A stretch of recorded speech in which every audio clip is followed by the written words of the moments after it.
If you are outraged by those words, then you are in the right place, Lieutenant General Jay Silveria said in an address to cadets, faculty and staff at the academy in Colorado Springs, footage of which has since gone viral.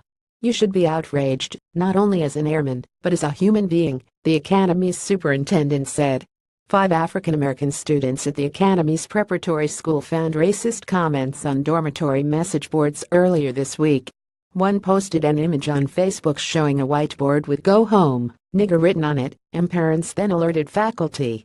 That kind of behavior has no place at the prep school, has no place at USAFA U.S. Air Force Academy, and it has no place in the United States Air Force, Silveria said. If you can't treat someone from another race or different color skin with dignity and respect, then you need to get out, he said. Related reading at the close of his remarks, the general invited those gathered to take out their phones and record his message. If you need my words, then you keep these words, and you use them, and you remember them, and you share them, and you talk about them. If you can't treat someone with dignity and respect, and get out. U.S. Senator John McCain, a former naval officer who was held captive in Vietnam, tweeted a video of Silveria's remarks, saying that it was an important statement. Backdrop of racial tension. I agree, there's no place for racism or bigotry in our military or this great nation, McCain said. The graffiti and Silveria's reply come at a time of heightened focus on racism in the United States, a context he noted in his speech. We would be too nutty if not to think about the backdrop of what's going on in our country, things like Charlottesville and Ferguson, the protests in the NFL, he said.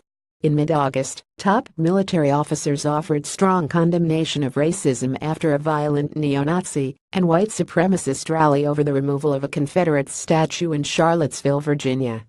One woman was killed when an avowed white supremacist plowed his car into a crowd of people after the Charlottesville rally turned violent, and numerous demonstrators were injured during the events of August 11 and 12.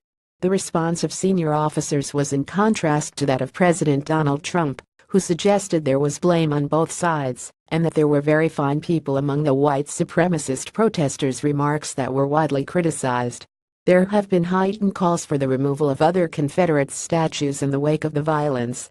Ferguson is a suburb of St. Louis that became the focus of national attention following the 2014 police killing of Michael Brown, which sparked demonstrations and a heavy-handed police response. Protesters have recently taken to the streets in St. Louis amid outrage over the acquittal of a white former police officer in the shooting death of a black man. And NFL players are protesting against racism by kneeling during the national anthem before games, protests that have drawn repeated criticism from Trump.